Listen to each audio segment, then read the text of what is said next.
1, 2, 3, 4, 5, 6, at least 7, maybe 8 videos I made about what's the issue with Infiniti. Well, the actual issue isn't Infiniti. The issue is their parent company, Nissan. Nissan apparently is on life support.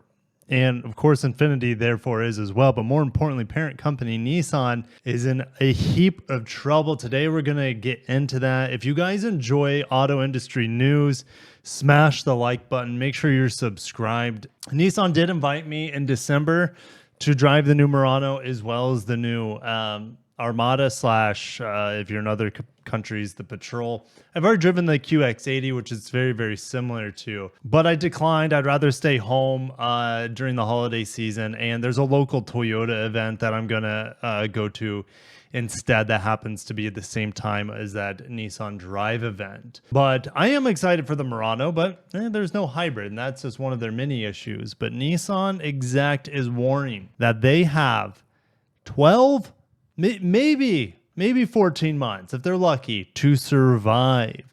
If you guys think Nissan is going to make it out of this real deep valley that they're in, let me know down below. I'm extremely concerned for the company. All right. I don't think there's going to be, I made this reference before, there's not going to be a knight in shining armor or Gandalf coming to save Helm's Deep when the sun comes up. There's nothing coming for Nissan in the next 12 months to save the company unless something drastic, like something unforeseen happens, right?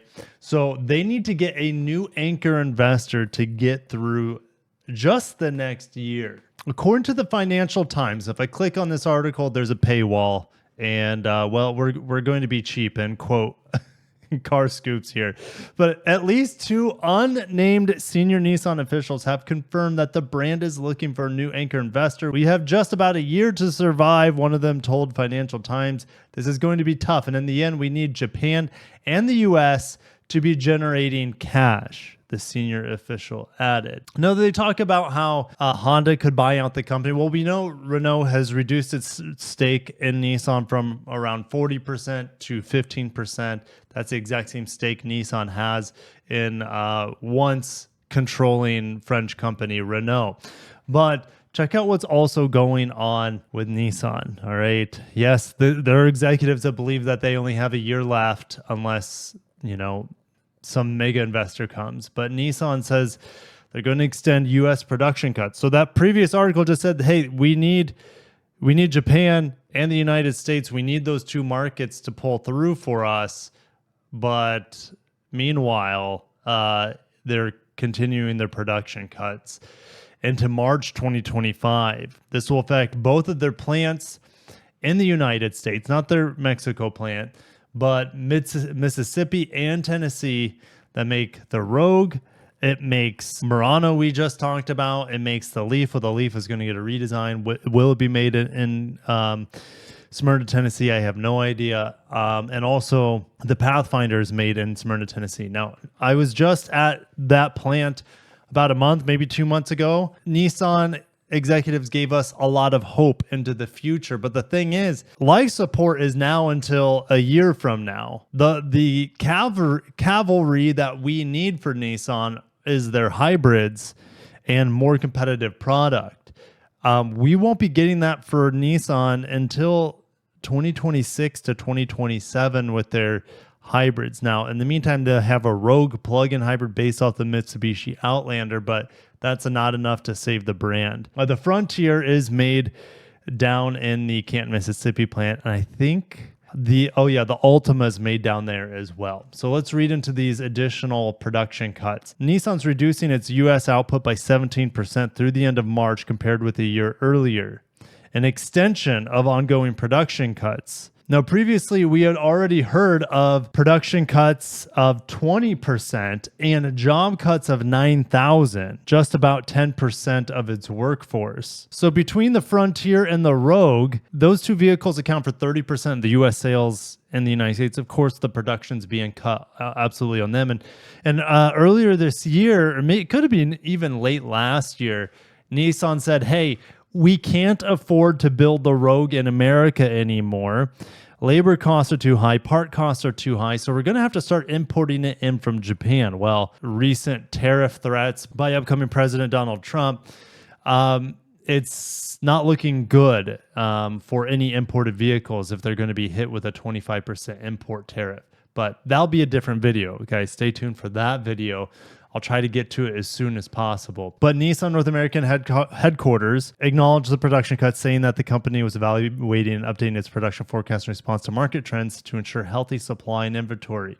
Well, if you have too much supply and too much inventory, well, and then you don't have the demand, meaning you have to incentivize the product, that also bleeds out the company. But also, if you reduce production, the plants aren't running at peak efficiency. So it's kind of like a catch-22. You can reduce production capacity so you don't have to incentivize the vehicles to be sold. But as a result, you're not making as much money per vehicle out of the factory. So it's a lose-lose situation here for Nissan. This is the lesser evil that they see instead of keeping production high and boosting incentives. Automaker lacks an entry in the growing U.S. market for hybrid sales, already mentioned that, putting it at a disadvantage against rivals like Toyota, Hyundai, Honda. Even Ford has hybrids, not necessarily too many left, but they're going to reinvest in them, as well as General Motors will reinvest in them. But those companies are a little bit further off of having a competitive lineup of hybrids. Nissan being, well, just a boat without a sail at this point. They kind of know where they want to go, but they don't have any oars or sails to get them there. And 6%, nearly 1,000 of its North American employees accepted early retirement offers in the April through June quarter.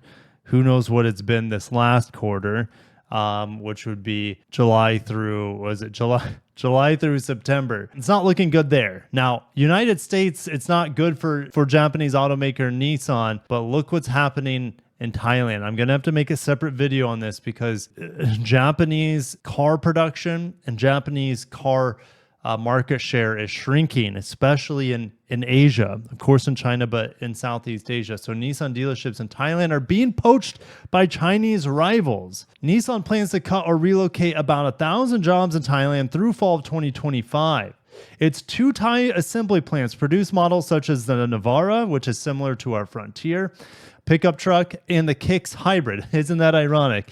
They have hybrids in nearly every single other market in the world, Nissan, but not in the United States, which craves hybrids the most, or at least Nissan would benefit the most from having e-power in the United States market. So in a bid to improve profitability, a portion of Plant 1's production will be suspended, sounds like North America, and capacity will be concentrated in the relatively newer Plant 2.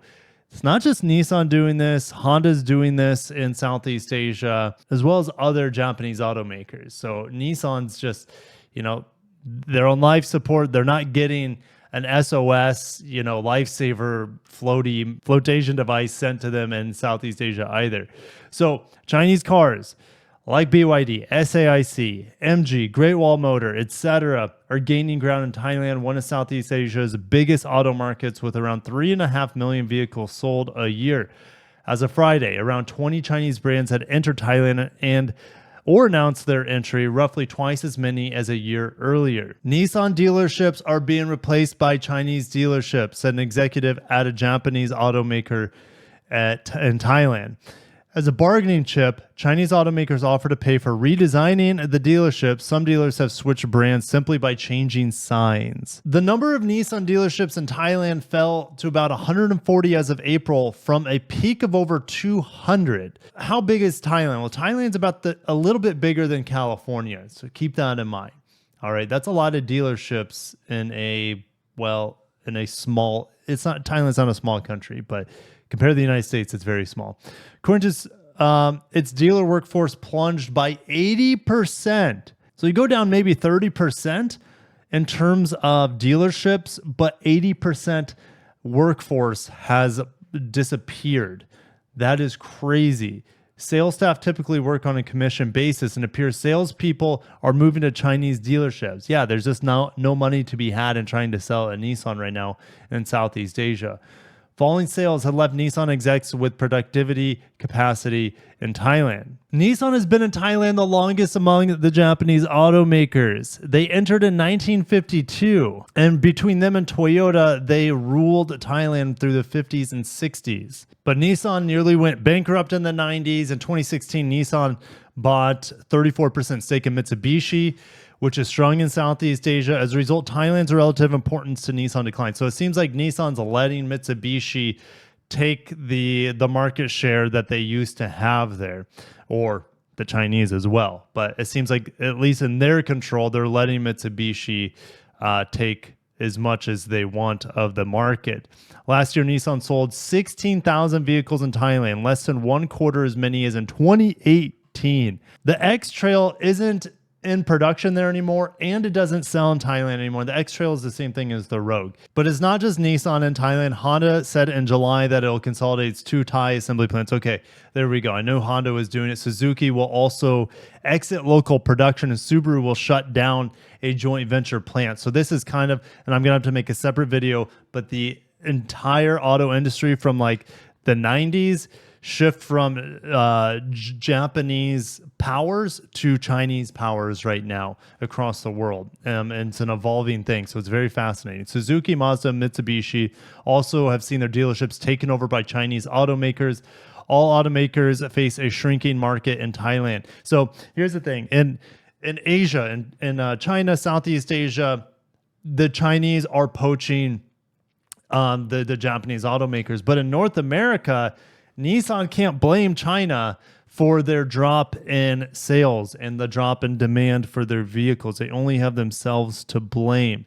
So I don't know what's going to happen to Nissan. If they truly only have 12 to 14 months to survive, we're going to see, I mean, let's just theorize that Honda takes them over. Remember, Honda and Nissan are working together right now for next generation EVs and sharing technologies together. Let's say Honda buys them out. You're going to see tens of thousands of people working for Nissan and their suppliers get laid off. You're going to see plant closures around the world. I mean, they've already been happening, right? In China, Southeast Asia, it's going to happen, or has been happening. But how much would that cost Honda to try to solve Nissan's finances? Feel like that's too much baggage to take on by Honda. Now, what if the Japanese government gets involved and they say, hey, you know, how about Toyota takes Toyota?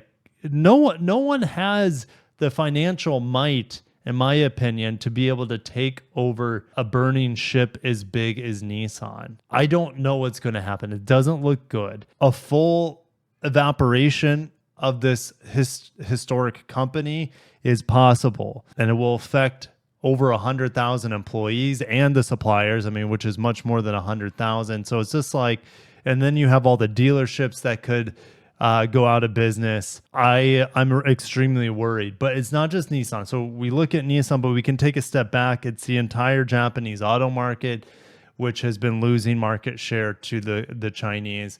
But it's not just the Japanese, right? It's the entire global automotive. Unless you're a successful Chinese company right now, every other automaker is shrinking around the world. Okay. It seems inevitable at this point. How much will it shrink? How many companies will go out of business in the next 5 years because of the rise and success of the Chinese autos? It's hard to say, but that's why it's fun to be here. It's fun to make videos on it. And I'm just very lucky that this is my job, that I get to report on automotive news. All right. Thank you guys for watching. Stay tuned for more updates for Nissan. If you think they're going to pull it out, let me know. Let me know what you think their ace in the sleeve is going to be. I think they've played all their cards and they have lost the game. I hope they don't close shop. I don't want them to close shop, but they might not make it past this decade. All right. And if this is true, they might not make it past 2025. Thank you guys for watching. Long live Nissan, and peace out.